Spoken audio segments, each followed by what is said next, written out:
Morning, everyone. So yesterday we had a look at what it means for an acid to be stronger or weaker. The acid strength or base strength it actually refers to the degree of ionization. Strong things will ionize 100%. They're just going to give you one-way arrows. Then technically weak things would be anything less than 100%. Usually the weak acids that we have, the percentage ionization is somewhere between maybe 5% to 15% here. It is much, much less than one-way arrow, and it ends up as an equilibrium. So just a quick practice of starting to write some of these equilibrium expressions. We're going to do more of it during this lesson here, but just for practice here, I want you to see if you can write the simple and the complex equations for the following. First one I want you to do H2PO4 minus acting as an acid. Right. This one here has an H and it also has a negative charge here. That's sort of a hint. It may be amphiprotic. It could be acid or it could be base. I want you to show me the equations as if this was acting as an acid. And then B, I'm going to give you another compound, another amphiprotic one just to be a little tricky. But I want you to show me this one here acting as a base. All right. Essentially, the simplified equation starts from the Bronsted-Lowry definition. Again, I'd encourage you to pause the video, try it for yourself first. You can check your work afterwards.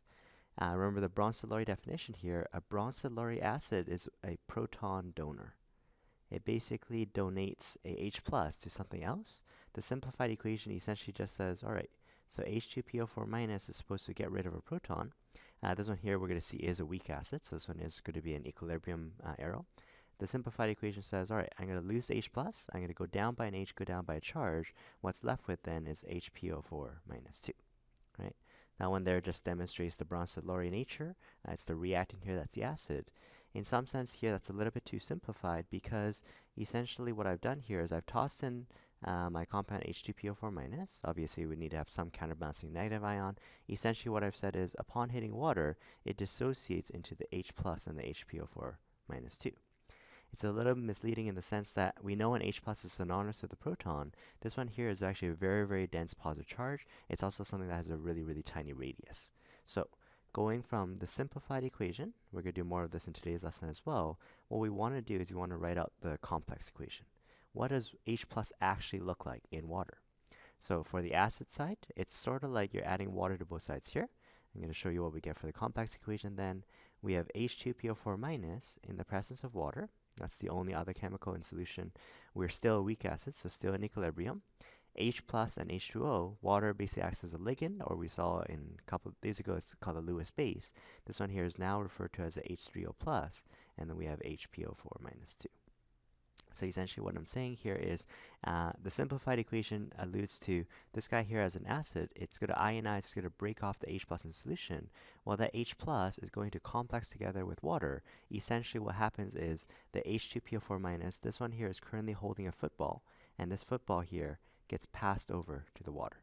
The person that's currently having the football here is the acid form. After losing the H plus, I go down by an H, go down by a charge. This is now a base. These two here are conjugate pairs of each other. Conjugate pairs are chemicals that only differ by one proton. Essentially, I toss the football. It didn't just freely float around as a single H plus. The H plus gets picked up by water. Water in this situation is acting as a base.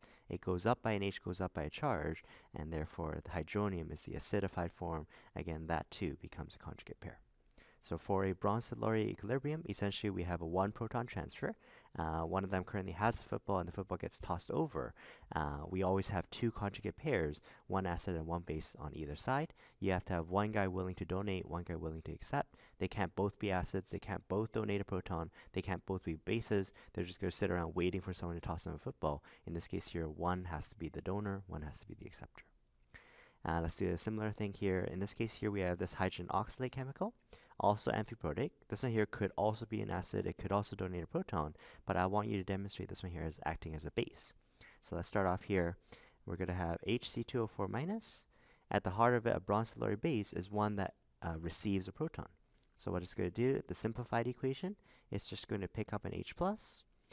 This one here is also a weak acid. Pretty much anything that we see in today's lesson that has a Ka and Kb that's not just very large or very small, where they don't even associate a number, they're going to be in equilibrium. They're not one-way reactions, and they don't ionize very well. So what's going to happen here is we're going to go up by an H and go up by a charge, and this one here ends up being H2C2O4. Usually by the time things become neutral, that's all the protons I want to gain. Again, that's a little bit simplified of a picture here. Imagine tossing in here our hydrogen oxalate. Now this guy here very well could be acid or base. I'm demonstrating for you the reaction as acting as an base. In this case here, we know that what we're dropped into is just water. There actually aren't a lot of H pluses around. In today's lesson, we're going to see water has the slight ability to self-ionize. Just water by itself can generate a few H pluses, can generate a few hydroxides, but the equilibrium is very heavily favored towards reactants. We don't really get a lot of H plus. So even though at the heart of it, yes, the Bronsted-Lowry base here is supposed to absorb the proton, there really aren't a lot of protons to actually absorb from. Going from the simple equation to the complex equation, on the base side, I want you to imagine it's almost like adding hydroxide to both sides. This just gets us from the simple to the complex equation. Let's see what we end up with then. We still have our HC2O4. This one here is currently our base. H plus in the presence of water ends up forming water. And it actually sort of re-spells out the equation. Well, HC2O4 minus is going to run to water way more than just H plus. And in fact, what's going to happen is water is going to be the one that currently has the H plus. The H plus gets tossed over to the HC2O4. We still end up getting H2C2O4, right? We go up by an H, we go up by a charge. But what water leaves behind upon donating that H plus here, it leaves behind hydroxide. Oh, that's where we actually end up getting our hydroxide left, and therefore this HC2O4 minus is currently acting as a base, right? So in some sense here, the simplified equation is correct. If I lose H plus, it's sort of like having more OH minus in solution. But what the complex equation shows you is actually it's water that currently has the football. HC2O4 minus is going to steal a proton from water and basically leave water as a hydroxide, and that is the complex equation. We're going to get a lot of practice of this sort of these sort of reactions in today's lesson here. We're going to spell out what's referred to in this lesson as KW, Ka, Kb. Essentially, all three of these are just KEQ. KEQ, or Kc as we've been saying, is essentially a comment on how many products I have versus how many reactants that I have. Now, of course, we're going to differentiate it here. We're going to start off looking at a very special water equation. So that's going to be the constant for a water equilibrium. For this equation here, that's currently acting as an acid. We can call that Ka instead. That's the equilibrium constant for an acid equation, and Kb, as you probably guess here, is for a base equation, right? So more on this going from simple to complex equation as we step through this lesson, and we're just bringing back the equilibrium constant Kc we saw from our equilibrium chapter, right? So starting off here in this lesson, we're going to first look at a very special water equation. Water is not 100% water molecules, so that's a little surprising. You go to the tap here, you fill it up here with a lot of water. This one here is a pure liquid, so we put water as an L. Because it is an L in the equilibrium, we're going to ignore this in the equilibrium constant expression. But pretty much we would expect this one here to be water. If we actually use the density here, the molarity of this one here is some 55 molar or so, right? So it's really, really high concentration. Even when I think of it as being pure water, fully neutral here, water is actually not 100% H2O. Water is going to undergo a process here. You can call this here autoionization, or sometimes referred to as self-ionization.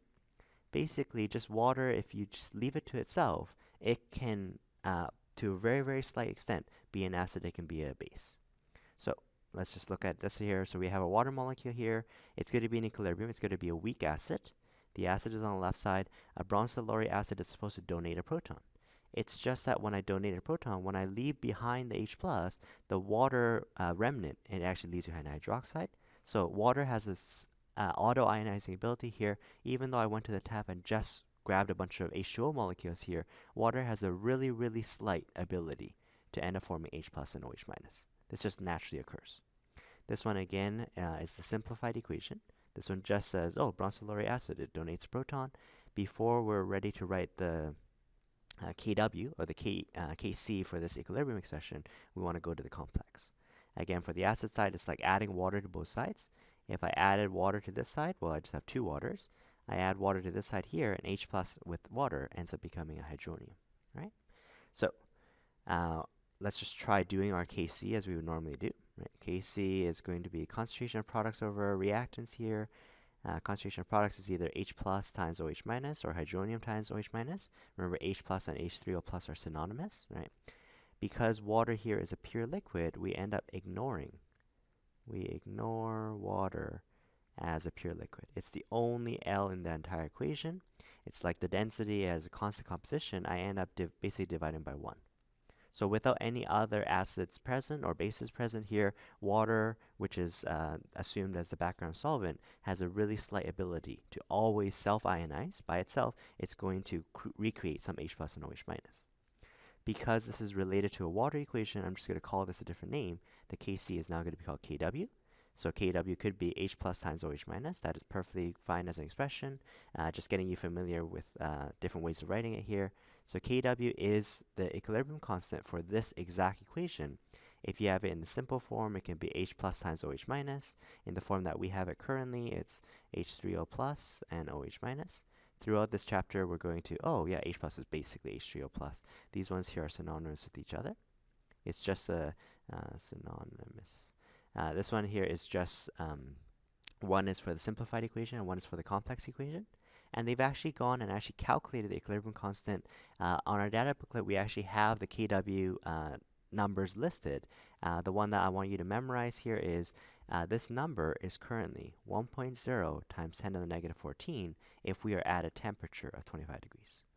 Again, in your data booklets here, you actually are given table number 23 here. You're given a bunch of what is the constant at a bunch of temperatures here. I just quoted one specific temperature. Usually we are at standard conditions at 25 degrees, 298 Kelvin. So I just want you to memorize this number 1.0 times 10 to the negative 14. Right? So what I want to show you in this case here is first, water has this ability to self-ionize. First thing is this constant here is a very, very tiny number. Right? What if K is a lot smaller than 1? Which side is favored? Well, K is supposed to be products over reactants. For this one here to end up as a fraction, it has to mean reactants are favored. And again, in this equation here, it's a little bit hard to appreciate because our reactants here are water. That's a constant composition. I would have already absorbed this number. But nonetheless here, for this fraction to be so much smaller than 1, 10 to the negative 14, it means I don't have a lot of these amounts here in solution. The autoionization of water is an endothermic reaction, so we can also make predictions with what should happen to this Kw should I change temperature. Remember, only temperature can change the value of this constant here. So recall equilibrium constants are Kc's. In this case, we're calling Kw. It only varies as a function of temperature. So let's just rewrite our equation here. Again, the self-ionization of water. Later on, we are going to look at, if I have other acids and other bases in the equilibrium. But remember, water is always a solvent. I'm always going to be dropped in solution. And water will always have this ability to just self-ionize itself. As written, this one here is an endothermic process. So this one here is plus heat. Right? So let's just think a little bit about Le Chatelier here. We have an equilibrium set up. The constant here at 25 degrees is really, really tiny. It means we don't have a lot of H plus and OH minus. We can actually calculate it very shortly. But what I'm going to do here is I'm going to start poking at the equilibrium. So my stress, let's say for argument's sake here, what I do is I increase the temperature. I end up heating up this water sample. Right? As I heat up this water here, yes, the entire container heats up. But again, remember from our equilibrium chapter, think of the heat term here as a chemical. If I have added heat, the equilibrium is going to respond. The Chatelier is going to say, I want to shift towards products to shift away from this heat to absorb some of that heat there. So if my stress is I increase temperature, for argument's sake here, the shift is going to be equilibrium leans or proceeds towards products. It's going to shift right. It's going to end up trying to absorb some of this heat here, decompose some more of these waters here, and actually make more H plus, more OH minus. So what's the consequence then? Because both H plus and OH minus are on the product side, as I gain more products, the concentration of H plus here increases. Because H plus is my characteristic acid particle, the more acid you have, well, by heating it up, we've actually become more acidic. Well, that's a little strange, right? We know acids, a common property is that they're sour. The next time you boil water, the water becomes sour? Wait, that doesn't make sense. It was neutral at room temperature. As you heat it up, it stays neutral. It stays pure water. What's happening here? Why is my chemistry actually saying we're actually becoming more acidic? turns out as we end up shifting to the right, for every one water that breaks up, you get one H plus and also one OH minus. So as a consequence, the OH minus here also increases. The OH minus is a characteristic base molecule here. We can then refer to this solution here as also becoming more basic. We're getting acidic and basic by the same degree. Basically, that ends up canceling out. Overall, as long as my H plus is equal to the OH minus, it was equal at the beginning when I was pure, when I was neutral. And since, based on the mole ratio, every time I gain H plus, I also gain OH minus, we're going to remain having this being neutral. This is a little bit of a strange situation because, of course, when you change temperature, the constant itself actually changes. So let's have a look here. My Kw is supposed to be my H plus and the OH minus. We have shifted in such a way, it is a temperature change, so it is going to allow the constant to actually change its value. And I have a situation where the H plus and the OH minus both go up, so therefore my Kw would actually increase. And when you actually check table 23, you're going to find as you actually heat from 25 degrees upwards to 100 degrees or so, yes, the Kw actually increases because we are actually an endothermic reaction. Right?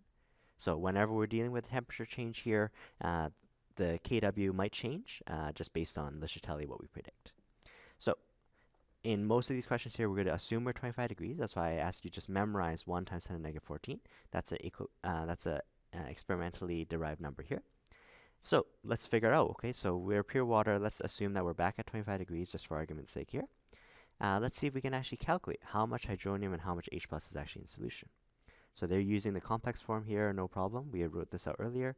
2 waters as a liquid is in equilibrium with hydronium, H3O plus, and hydroxide. Those are always in a 1-to-1 ratio. For a pure water solution, pure is another name for neutral. I just said to be neutral is not that you can't have acid or base particle, it just means you have the equal amounts of both. So if, for example, I started off with just pure water, right? So I got water from the tap.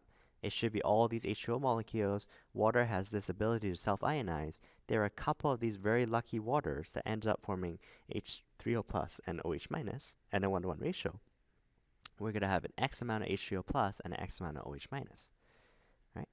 I'm going to do my equilibrium constant expression then. So Kw, so the K for the water equation, it's basically given by the hydronium concentration times the hydroxide.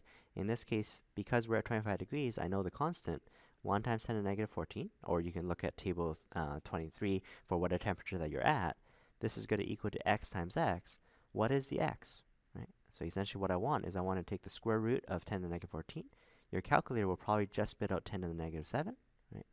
I always got confused when calculator did this. You can think of this as sort of like scientific notation. That's sort of like saying 1.0 times 10 to the negative 7, right? So sure, the square root of this one here made the number a little bit tinier. Always go back and reread, well, what were we looking for in the first place? Well, we were looking for how much H plus and how much OH minus there was in pure water. Oh, good, I actually had X here. So therefore, that's actually telling me the H plus concentration is actually equal to the OH minus. That's what I need to be neutral. And both of them are, let me write it out for you here, 0.00000001 molar. So water, based on its density, is about 50 molar or so. Water has this really, really slight ability. At 25 degrees, the constant is heavily favoring the reactants. It's really, really tiny. So the amount of H plus and OH minus is actually a real small smidgen. But because the H plus is equal to OH minus, we are still neutral. So let's see it by definition here. That's what we did here. A neutral solution, it exists when we have the OH minus equal to the OH minus, when we have the acid particle and the base particle equal to each other. So therefore, we can then decide then, what if we have an acidic solution? An acidic solution is not one that just has H plus. Basically, water will always guarantee there's always some H plus, always some OH minus, but we can just do it by comparison here. The H plus concentration has to be bigger than OH minus. I have more acid than base, then it's acidic. Similarly then, for a basic solution then, I would have less acid particle. I would have more of the base particle. Right? So what's going to happen here is that was just focusing on water. We've done sort of one situation of this where, because it was a temperature change, the H plus and the OH minus here, they changed in the same direction, and it actually alters what Kw is going to be. Now what we're going to switch over is, when we start looking at other acids and other bases, these ones here will also, let's say HF, it's going to replenish some H+, ammonia here is a base, it's going to replenish some hydroxide. This one here is going to add extra H+, extra OH- in solution. Well, we still have water in the background. Even if we have a really, really strong acid where we have a ton of H+, water will guarantee that it has to have a little bit of hydroxide. The hydroxide can never be 0 because 0 times something will not equal the Kw constant.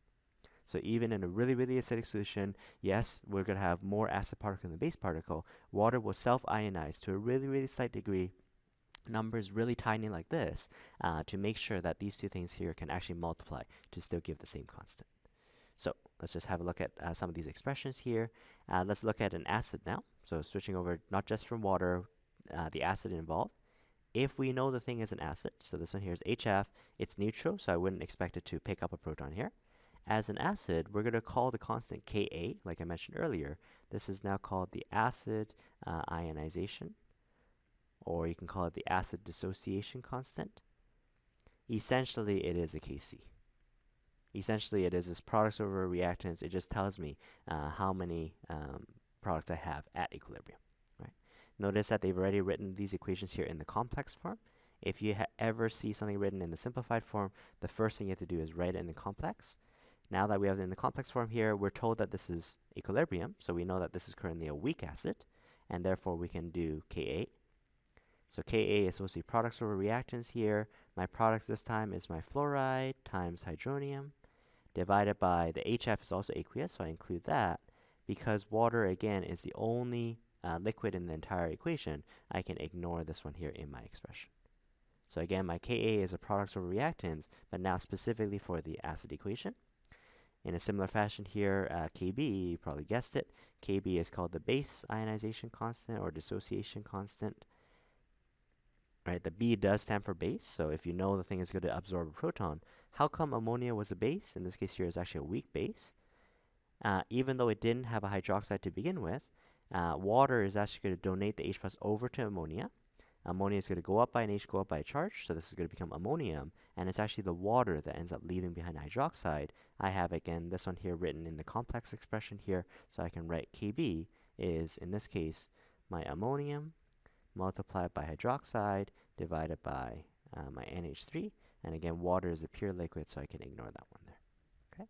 So far we've done 3 equilibrium constants here. We have essentially Kw. We always have water. Water always makes sure to self-ionize. There's always going to be some H+ and OH-, depending on which particle I have more of. We're either acidic or basic. Now that I'm going to toss in extra acids and extra bases, these ones here, especially for the weak things that form equilibrium, we wrote the complex equations and we can write out their equilibrium expressions as well. All right. I'm just going to quote on the Chem 12 table. Usually we actually have a list of these equations. So let's say we have NH4+. I'll just do the simplified equation for argument's sake here. NH4+ here on the left-hand side is demonstrating its ability to be a weak acid. So if I give you the Ka value, it tells me how good my NH4+ is in coming forwards, right? What I have compared to in this top equation here is, what about the NH3? NH3 is the base. NH3 is the conjugate form once I've lost the proton. The weak base is trying to pick up that proton. In this case here, it's stealing that proton from water to reform the NH4+. The base's ability is actually going back in reverse this way. What you should be able to see in this case here is first thing, in general, okay? In general, if I have a bigger Ka, a bigger Kb, a bigger Ka means my acid is better at coming forwards. So in general, the larger the value of Ka or Kb, the stronger the species is as acid or base, right? So the higher the value, right, it means I have more products versus reactants, right? So more favoring. We're going to deal with ionization constants that are still 10 to the -5, 10 to the -7. In general, they are still going to be very tiny, but relatively speaking, the bigger the number, it's going to mean more products at equilibrium. So that's true. And I also want to show you with this example, we're going to see a little bit more on the next slide as well. Let's say we have the Ka here is a relatively big value, right? Big Ka, we know that that means a strong acid. What does that tell me? It's a stronger acid. It's not actually strong, it's weak, okay? But what does that tell me about the base? If my Ka, for argument's sake here for NH4+, is relatively big, this equilibrium here is going to favor the right side. that's actually going to make it harder for the weak base to actually come back in the other direction. So again, we'll deal with more of the math on the backside here. It actually means we actually have a smaller KB, not for itself, right? Any short plus is not a base, but for my conjugate partner. My partner has a harder time coming back at me because I'm so good at ionizing. Or vice versa, maybe my Ka was very tiny. I'm not really good at donating a proton. Maybe that's because my partner is really good at picking up the proton and coming back. So there will be this sort of inverse relationship. The bigger the Ka for the conjugate acid, when I currently have the proton, the smaller the Kb for the conjugate base for my partner. And again, we're going to do this a little bit more with math on the backside. So it is possible to determine a basis Kb or Kb given its conjugate pKa. That's what I just mentioned here. How do we link Ka and Kb? What we're going to do, let's just take a look back at our HF example. HF, no doubt, here is an acid. So if you take a look at the equilibrium constant, I should call this one here a Ka. Ka we wrote on the backside already. It's fluoride times hydronium divided by HF. Water we ignore. Well, what about my partner? My conjugate base here is actually F minus. It's actually a product in this equation. I'm going to imagine writing the product here as a weak base. Just flip the equation around, left to right. So F minus is going to not just steal a proton, it's going to steal a proton from water. It's going to reform the HF and leave you with OH minus. Since this one here is a base, we can go Kb is equal to the HF multiplied by the hydroxide all over the water. Right? Oh, sorry, all over the F minus. Okay? So just some nice practice, writing out these association constants. Again, on the acid-base table, we're given pKa's. pKa's, we're going to see more. pKa's are negative log of Ka. So we can actually use the pKa here from the table. We can actually get what the size of Ka is going to be. When we do that math for you here, the Ka is actually the anti-log of negative pKa. More on this in tomorrow's lesson. But basically, if you have the Ka value, in fact, we had said the lower the pKa, actually it's going to be the higher the Ka, and we just said the higher the Ka, the stronger the acid. I might still very well be a weak acid, but I'm relatively better at donating a proton. Similarly, on your table, you have a few pKb values. pKb is the negative log of Kb. If you want to just find Kb, then Kb is the anti-log. Anti-log, we are in a base 10 system, or you can write it out in words here. It's like shift log. Again, more on this tomorrow. Anti-log of negative pKb. We can get the Kb.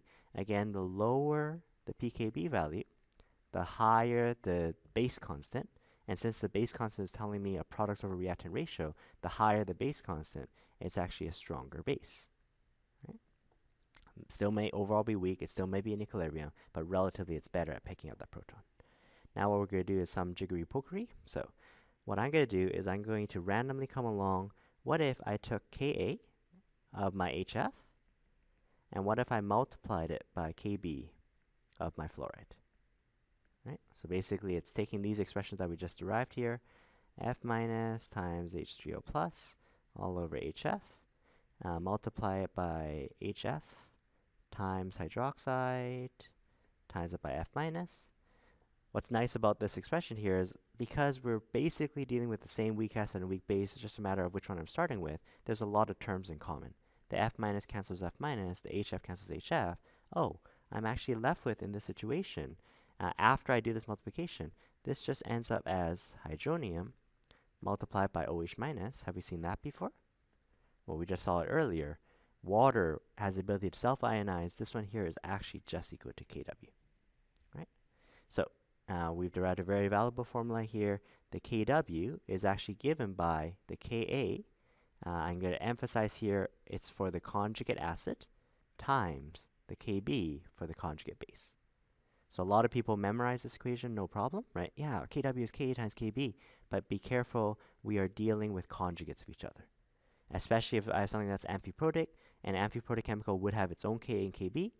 The Ka and Kb that I multiply, these two have to be conjugates of each other. So like we had mentioned here, let's say I have a relatively big Ka for HF, that means my partner, the F minus, will have a harder time coming in reverse because it's trying to undo the equation that we want. So just be careful when you're using this formula here. Be careful that it is only for conjugates. Right? In fact, just for completeness sake here, we knew Kw already, right? Kw was hydronium times hydroxide. Water actually, it was ignored for all this time, but water is always in the background. Water giving me a Kw expression also gives me a link between hydronium and the OH minus as well. Okay, we'll practice more of these equations in the next lesson as well. See if you can practice through some of these equations. So they're just asking you, can you state some of these expressions? Ka for acid, Kb for base. Give me the expression for Kb, and if I actually know the Ka, see if you can use this last equation. For conjugates, they're sort of Ka times Kb is Kw. We're going to use Kw as 1.0 times 10 to the negative 14. That's a constant I want you to memorize. It's actually on table 23 for you there, but that gives us our connection. Okay, we'll pick it up from there tomorrow. Thanks, guys.